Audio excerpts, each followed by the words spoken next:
You're tuned into Rockford's most listened to local sports show. This is the State Line Sports Hour with Dave Schmidt and Matt Nestor on News Talk 1440 WROK. Good morning, everybody. Dave Schmidt with Matt Nestor and producer Tom Warner. I'll tell you what, it's been a very busy week all around the country. In Illinois, we got all, we're not having any guests on today because it's that time of year, and also people don't want to talk about certain things. But also a lot of things have taken place, and one was a national issue. It's a situation with the nickname of the Washington NFL team that has caused some stir, and they have taken away their patents, which is a big deal. Oh, yeah. Is a big deal, and so I've been doing a lot of work on this kind of thing that interests me. I've talked to a tribal chief. His name was Chief George Tiger of the Muskogee Creek Nation, and he's a national figure. I had a nice talk with him. It's on StatelineSportsHub.com if you want to listen to it. And a lot of people say, why are they worried about that stuff? Or why is that bad? This has been going on for 40 years. If you do your homework, you hear what the Native Americans tell you. It is very offensive to them. Yeah. And if you look, there was a picture of the Fort Wayne North Side is the Redskins, and the kid didn't make a mockery of it when he as the thing. So there's a lot of things like that. And I was kind of probably like everybody else, say, don't worry about that. They're just trying to honor him. It says, we don't like being honored like that because you're making fun of our tribal headdress. Mm-hmm. The symbols sometimes, like Chief Wahoo's on the boiling pot right now. They're doing Cleveland.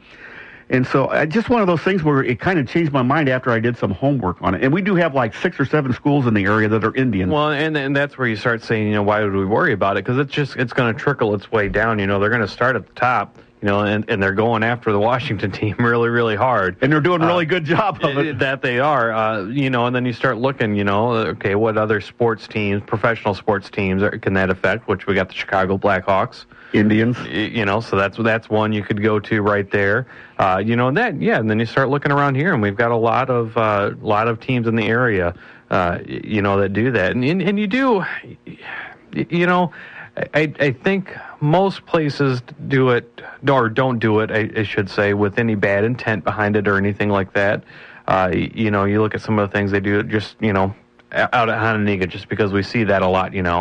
I don't think they're trying to offend anybody with it or anything like that. I'm sure they've done some research on it. They probably are doing something that was,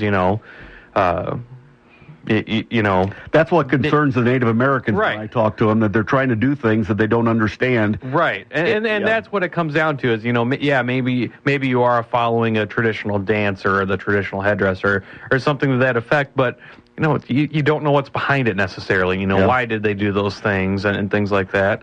Chief George Tiger was very informative, and he wasn't nasty or anything. He said, "This is why we want this done," and he said that even teams named Warriors who use the symbols, they said, we're really offended by the symbols. And he says, you hear a lot of people say that Native Americans aren't upset about it. He says, well, that's going to be that way in anything, but there's a lot more of us that are. Right. And he did a real good thing. Also, I'm going to be talking to Amanda Blackhorse probably next week. Right. She's the one behind the patent issue, and I don't know when she's working. She's supposed to be working on a Navajo reservation. It does seem to be the one group, you can argue about political correctness, and sometimes I think we've gone too far in that direction. But, in this age of political correctness, that seems to be the one group that, they're getting overlooked again. That gets overlooked, everybody does so much, based off of sexual preference or racial and all that kind of stuff, and you always have to do things in a correct manner. But when it comes to that kind of stuff, it just kind of happens, and most people just say, An example that somebody gave me through this was the fact is that if I walked into a bunch of Native Americans into a group, just me, said, hey, how are you Redskins doing? Right. They would be offended by that. You I would be in trouble. You might not come out of that, Because you can put any other ethnic slur and go into a group of those people. Exactly, and it's the same type of situation. I've been called a few names. I'm on a message board. I've been called a few names because I'm looking at this other side of it, and I thought, no, wait a minute, you got to listen to both sides. It changed my mind. So. Right. Not that anybody would go to that kind of extreme, but, that's the same, that's how they look at it, though, Yeah. When you have to hear that name, when you see Washington Redskins all the time, I'm sure it kind of, grates on you and things like that and kind of bothers you after a while, and it's not that anybody's, singling out one person or anything like that, but, I'm sure after a while, it's got to be hard to hear after a while. Anderson Township High School, it's in the Cincinnati area, since 1999 has been facing this issue, and it got really nasty there in 1999. This was an interview last week by Fox 19 News out of Cleveland. It's a very short clip from Anderson principal Mike Broadwater, and here it is right now. Community's spoken pretty loudly that it is a name that is steeped in tradition, and it's meant to show dignity, and we treat it with as much respect as we can. So he said he's also said he's heard no complaints or anything. Well, I can go back and show where they've heard some complaints. And who would he have heard complaints from, though? And that's the thing. Yeah, I'm sure if you talk to the parents of the students that are there, that kind of stuff, yeah, they're probably not going to complain about it. The one thing I heard out of that statement, though, that really bothers me, and this seems to be what a lot of people fall back on when they come to these names, is, well, it's tradition. Yeah. Well, that's the stupidest reason to not change your name, is just because, well, that's where you. What about the Native Americans? Yeah, tradition. That's not a good reason. Now, if you can come up with a well-reasoned argument as to why you have that and how you're honoring that tribe and things like that, and show me that this tribe is okay with it, because I'm sure there are some areas where maybe you have smaller communities that are honor a specific tribe, and maybe that tribe says, hey, you know what, we are okay with that.